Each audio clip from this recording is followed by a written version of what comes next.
नमस्कार विद्यार्थी भाई बहन, आज आपने धोरण 12 विज्ञान के अंदर विषय तत्वज्ञान 9मो पाठ के जे जीवात्मा तो जेने आपणे आत्मा कहीए जीव कहीए एने तत्वज्ञानी भाषा जीवात्मा जेवो शब्द वापरवामां आवे छे। जीवात्मा એટલે આપણે એને આત્મા પણ કહીએ છીએ। એનું શું એ છે શું? જીવાત્મા આપણા શરીરની સાથે એટલે કે આત્મા જેને આપણે કહીએ અને એના બદલામાં એના પર્યાય શબ્દ તરીકે ઘણી વખત આપણે જીવ એવો શબ્દ પણ વાપરીએ છીએ કે જીવ સજીવ જીવ આત્મા જીવાત્મા આ બધા પર્યાયવાચક શબ્દો છે।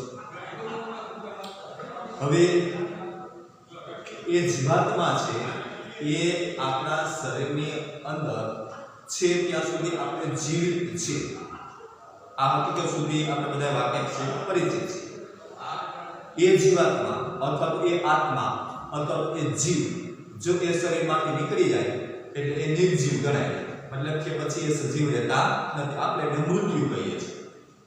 એટલે શરીરનો અને આત્માનો જે સંબંધ છે એ જ આપણને જીવાડે છે, શરીર પણ છે અને આત્મા પણ છે। એટલે જીવાત્મા અને શરીર આ બે છે એટલે આપણો મનુષ્ય અવતાર અથવા તો કોઈ પણ સજીવનું એ અસ્તિત્વ છે। સજીવના અસ્તિત્વ માટે આ બે અનિવાર્ય પાસાઓ કયા? એક એનો શરીર એટલે કે દેહ કાય અને એની અંદર ચેતન જે તત્વ છે એ કયું છે તો કે જીવ છે, ચેતન તત્વ જીવ। હવે આ બધાના પર્યાયવાચી શબ્દો છે જેના આધારે શરીરની અંદર ચેતના છે અને એટલા માટે એ જીવાત્મા છે। હવે આ છે શું? આ રહસ્ય આપણે જાણવાનું છે। સરસ મજાનો પાઠ છે। જો જીવાત્માનું શું સ્વરૂપ એટલે એ કેવું છે? જીવાત્મા એ કેવો છે? એ છે શું કાર્ય કરે છે? શરીરની સાથેનો સંબંધ શું છે? જો એના જીવાત્માના મુખ્ય બે સ્વરૂપ આપેલા છે। ગયા વખતે આપણે એની પ્રાસ્તાવિક વાત પણ કરી હતી 11મા ધોરણના તત્વજ્ઞાન વિષયની અંદર 9મા પાઠમાં જે ગયો ક્લાસ હતો એમાં એની પ્રાસ્તાવિક આપણે બધી વાત કરી। જીવ જગત જગદીશ એમાં એના બે પ્રકાર, જગત એ નિર્જીવમાં આવે છે, નિર્જીવ તમામ વસ્તુ છે જગતમાં આવે છે। એટલે આત્મ તત્વ અને અનાત્મ બે તત્વ, અનાત્મ તત્વ એટલે કે નિર્જીવ, આત્મ તત્વ એટલે સજીવ। સજીવોની અંદર બે કયા કયા તો કે ઈશ્વર અને જીવ એ આત્મ તત્વ છે।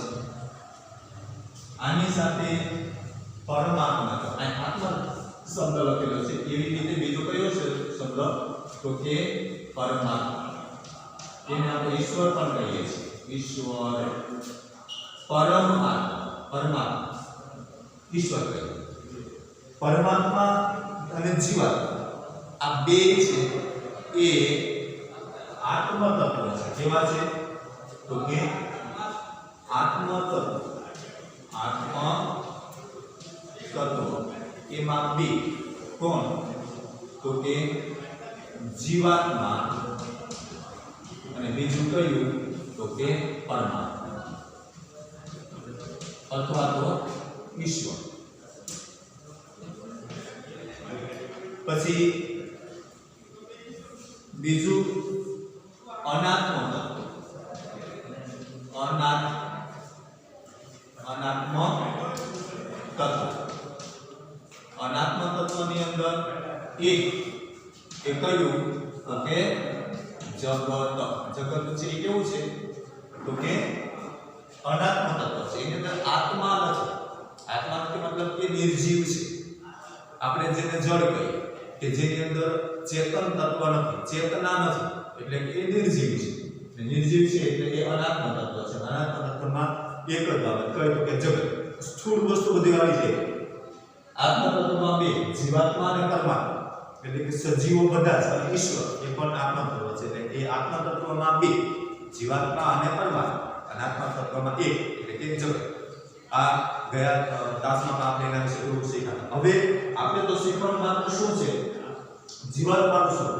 આ ત્રણ માત્ર જીવાત્મા, પરમાત્મા અને જગત. તત્વત્રય આપણે કેટલા તત્વત્રય ત્રણ તત્વ એટલે તત્વ ને ત્રય એટલે ત્રણ પ્રકારના તત્વ જીવ, જગત અને જગદીશ.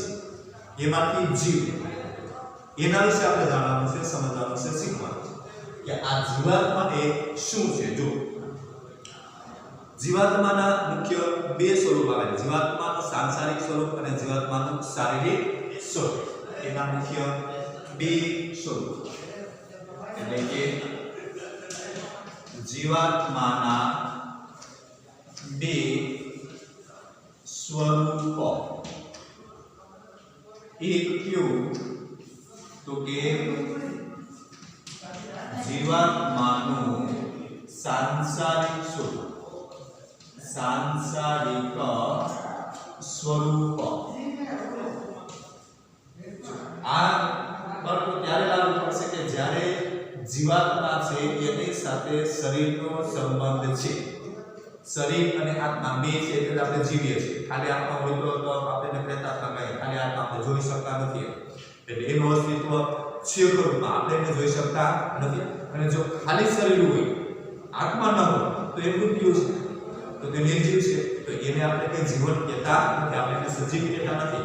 એટલે બે હોવાની વાત. કયું શરીર અને આત્મા આ બે એટલે એનું સાંસારિક એક સ્વરૂપ, જીવાત્માનું શારીરિક સ્વરૂપ. જો સાંસારિક સ્વરૂપ એટલે કેવું સ્વરૂપ ત્યાંથી આપણે શીખવાનું છે. જો જીવાત્માના સાંસારિક સ્વરૂપનો વિચાર ત્રણ દ્રષ્ટિએ કરવામાં આવે છે. આ ત્રણ દ્રષ્ટિએ શારીરિક, માનસિક અને નૈતિક છે, જેનો આપણે ક્રમશઃ પરિચય મેળવશું. જીવાત્માના સ્વરૂપના ત્રણ મૂળ સ્વરૂપ, સાંસારિક સ્વરૂપમાં ત્રણ કયા તો કે સ્થૂળ શરીર જીવાત્માનો દ્રષ્ટિ આ ત્રણ પ્રકાર શારીરિક, માનસિક અને નૈતિક સ્વરૂપમાં કયા તો કે શારીરિક, બીજું કયું સ્વરૂપ તો કે માનસિક સ્વરૂપ અને ત્રીજું કયું તો કે નૈતિક સ્વરૂપ. આ જીવાત્માના સાંસારિક સ્વરૂપના ત્રણ પેટા વિભાગ શારીરિક સ્વરૂપ, માનસિક સ્વરૂપ અને નૈતિક સ્વરૂપ. જો હવે જીવાત્માનું શારીરિક સ્વરૂપ પેલો કયો? આ સાંસારિક કયું? એમાં શારીરિક કઈ રીતે તો કે શારીરિક દ્રષ્ટિએ જોતા જીવાત્માના ત્રણ પ્રકારના શરીર છે, સ્થૂળ શરીર, સૂક્ષ્મ શરીર અને કારણ શરીર. આના પાછા ત્રણ કોના? શારીરિક સ્વરૂપના શારીરિક સ્વરૂપ. એના કેટલા વિભાગ પાછા કેટલા તો કે ત્રણ. એક કયું તો કે સ્થૂળ સ્વરૂપ. સ્થૂળ એટલે આપણે જોઈ શકીએ એવું. બીજું કયું તો કે સૂક્ષ્મ સ્વરૂપ, સૂક્ષ્મ સ્વરૂપ કે જે આપણે જોઈ શકતા નથી. સ્થૂળ એટલે કે આપણો જે આ બાહ્ય દેખાવ છે સ્થૂળ શરીર કહેવાય. એટલે સ્થૂળ શરીર છે એને સાંસારિક સ્વરૂપનું પેલું શારીરિક બાહ્ય દેખાવ દેહ કહીએ આપણે, કાયા કહીએ આપણે, શરીર કહીએ તે સ્થૂળ. બીજું કયું કે સૂક્ષ્મ શરીર. સૂક્ષ્મ એટલે કેવું તો કે માનો કે વિચાર કરીએ, આપણા મનની અંદર જે વિચાર આવે છે, વિચાર એ વિચારોને આપણે જોઈ શકતા નથી. એનો સૂક્ષ્મ સ્વરૂપ થયું. વિચારીએ તો છીએ, આ તો નિશ્ચિત વાત છે. આપણા મગજની અંદર કોઈને કોઈ વિચાર ચાલુ જ રહે છે, પણ એ વિચારોને આપણે જોઈ શકતા નથી. આત્મા છે, આપણે આત્માને જોઈ શકતા નથી. આ બધા સૂક્ષ્મ કહેવાય. સ્થૂળ છે જોઈ શકાય છે, સૂક્ષ્મ છે જોઈ શકાતું નથી. અને ત્રીજું છે એ કયું છે તો કે કારણ સ્વરૂપ. કારણ કાર્યનો સંબંધ સ્થપાય છે તે. જો એમાં જીવાત્માનું સ્થૂળ શરીર એટલે કે પહેલો વિભાગ છે તે સ્થૂળ શરીર કોને કહેવામાં આવે કે આપણા બાહ્ય દેખાવને કાયા કહીએ, શરીર કહીએ, દેહ કહીએ. એ શું છે? સ્થૂળ શરીર પૃથ્વી, જળ, તેજ, વાયુ અને આકાશ એ પાંચેય પંચ મહાભૂતોનું બનેલું છે. સ્થૂળ શરીર જન્મે છે, વિકાસ પામે છે અને મૃત્યુ પામે છે. આમ સ્થૂળ શરીર પરિવર્તનશીલ અને નાશવંત છે. સ્થૂળ શરીર સ્વયં ચેતન સ્વરૂપ નથી, આમ છતાં સ્થૂળ શરીર ચેતનાનું નિવાસસ્થાન છે, એટલે કે આપણા શરીરમાં ચેતના રહેલી છે. સ્થૂળ શરીર એટલે કે આપણો આ શરીર છે તે. હવે એ સ્થૂળ શરીર પંચ મહાભૂતનું બનેલું છે. જે રીતે આગળ પણ શીખી ગયા એવી રીતે પાંચ મહાભૂતોનું આખું આ શરીર એ બનેલું છે. એ કઈ કઈ પાંચ વસ્તુ? પૃથ્વી, જળ, તેજ, વાયુ અને આકાશ. આ સ્થૂળ શરીર છે એ પંચ મહાભૂત છે. કયું? તો કે પૃથ્વી, જળ, વાયુ, અગ્નિ અને આકાશ. આ પાંચેય વસ્તુનું શરીર બનેલું છે. અને આપણે શું કહીએ છીએ? તો કે પંચ મહાભૂત. પંચ મહાભૂત. આ પંચ મહાભૂતનું આપણું શરીર બનેલું છે. પૃથ્વી, જળ, વાયુ, અગ્નિ અને આકાશ. આ પાંચે પાંચ વસ્તુ આપણા શરીરની અંદર રહેલી છે અને એ નાથી જ આપણું શરીર બનેલું છે. એક વાત. બીજી વાત, સ્થૂળ શરીર એટલે આપણે જે શરીર જોઈ શકીએ છીએ તે. એની ત્રણ ખાસિયત. પહેલી વાત તો એ આ પાંચ મહાભૂતોનું બનેલું છે. બીજી વાત એ કે સ્થૂળ શરીર જન્મે છે, જીવે છે અને મૃત્યુ પામે છે. આ શરીરનો ક્રમ છે. એ શરીરનો જન્મ થાય છે, ધીમે ધીમે વૃદ્ધિ કરે છે, વિકાસ કરે છે, આયુષ્ય ભોગવે છે અને અંતે એનો નાશ થાય છે, એટલે એ મૃત્યુ પામે છે. એટલે આ સ્થૂળ શરીરનું ચક્ર છે. હવે હકીકતે આપણા શરીરની અંદર આવી સ્થૂળતા છે. આ પાંચ મહાભૂતોનું બનેલું છે. એ જન્મે પણ છે, આયુષ્ય હોય ત્યાં લગી એ જીવે છે, પછી મૃત્યુ પામે છે. પણ જે જીવન જીવવાની પ્રક્રિયા છે એ મૂળે તો એની અંદર કોઈ ચેતના નથી. આપણું શરીર છે સ્થૂળ છે, એની અંદર આત્મા છે ને એટલે ચેતન તત્વની અંદર આવી જાય છે આપણું શરીર. બાકી મૂળે તો એની અંદર એ ચેતન તત્વ છે જ નહીં, પણ આત્મા વસે છે અંદર અને એટલા કારણે એની અંદર ચેતના છે શરીર. શા માટે?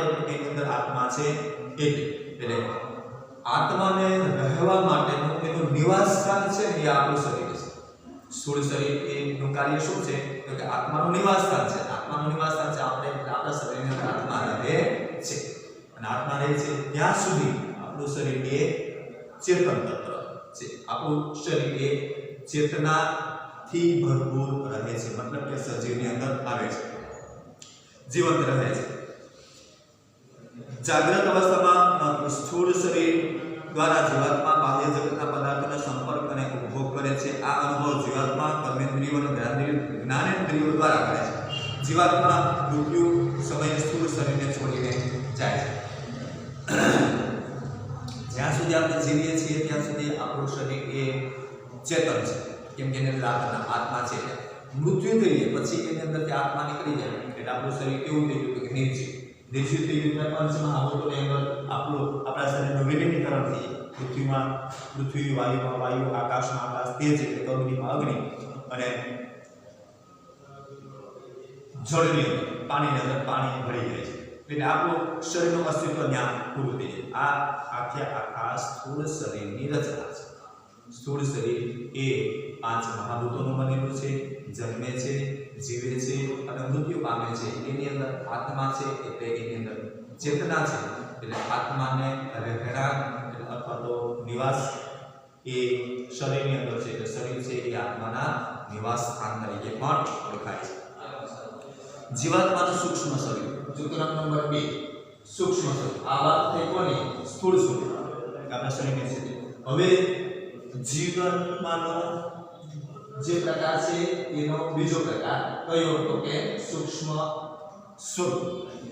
જીવાત્માનું સૂક્ષ્મ સ્વરૂપ 19 તત્વોનું બનેલું છે, જેને જોઈ શકાતું નથી. સ્થૂળ શરીર જો આપણા હાથ, પગ, આંખ, મોઢું, કાન, નાક, આપણે બધે જોઈ શકીએ છીએ એટલે સ્થૂળ છે. એટલે નાશ પણ પામી જાય છે, મૃત્યુ થાય છે. હવે સૂક્ષ્મનો અર્થ એવો થાય કે એકદમ બારીક આપણે સૂક્ષ્મ કહીએ છીએ. એ 19 તત્વોનું બનેલું છે. હવે આ 19 તત્વમાં 5 જ્ઞાનેન્દ્રિયો છે: નેત્રેન્દ્રિય, શ્રવણેન્દ્રિય, સ્પર્શેન્દ્રિય, ઘ્રાણેન્દ્રિય અને સ્વાદેન્દ્રિય. પાંચે પાંચ એની જ્ઞાનેન્દ્રિયો કેમાં તો કે સૂક્ષ્મ સ્વરૂપની અંદર પાંચ જ્ઞાનેન્દ્રિયો પાંચ જ્ઞાનેન્દ્રિયો પાંચ જ્ઞાનેન્દ્રિયોમાં नेत्रेन्द्रिय एक श्रवणेन्द्रिय श्रवणेन्द्रिय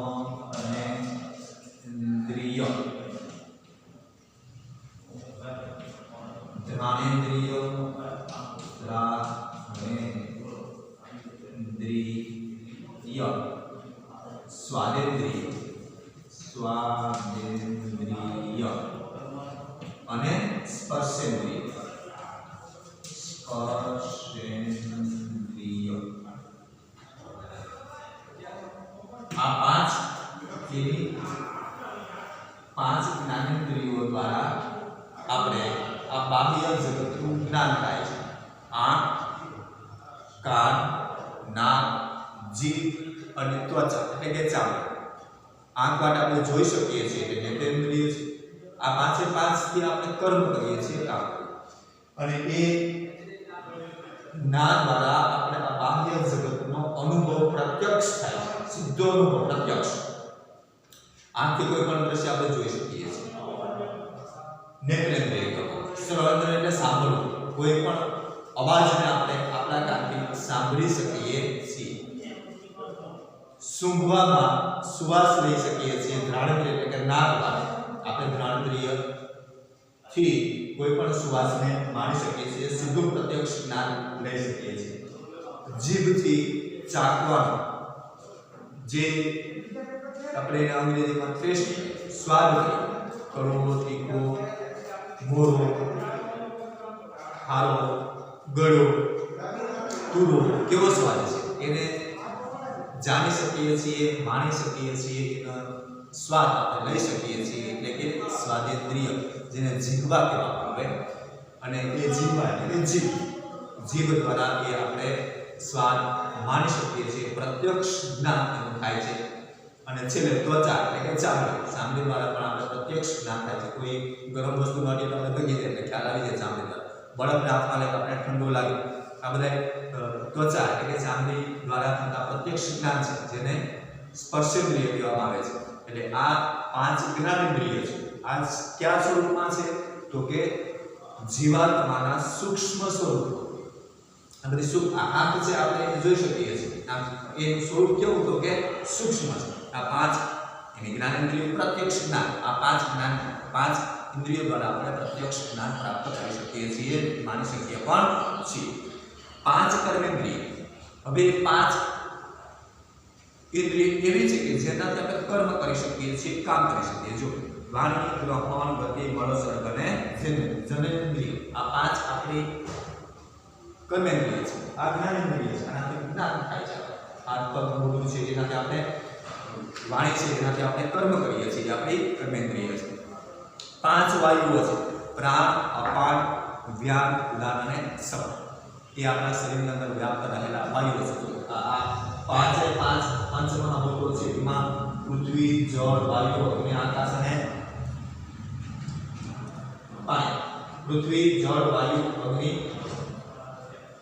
આકાશ આ પાંચ એ પંચમહાભૂતોના તત્વો છે એ પંચમહાભૂતોના તત્વોથી સ્થૂળ શરીર મળે છે એવી રીતે સૂક્ષ્મ સ્વરૂપની અંદર પાંચ જ્ઞાનેન્દ્રિય છે પાંચ કર્મેન્દ્રિય છે પાંચ વાયુઓ છે અને ચાર અંતઃકરણ છે જો એટલા માટે એનું નામ સૂક્ષ્મ બરાબર સૂક્ષ્મ સ્વરૂપ એટલે કે આ બધા જ જે અંગો છે એ શરીરની અંદર કાર્ય કરે છે પણ જોઈ શકાતું નથી એટલા માટે તે સૂક્ષ્મ છે અંતઃકરણ ક્યાં તો મન બુદ્ધિ ચિત્ત અને અહંકાર મન બુદ્ધિ ચિત્ત અને અહંકાર મન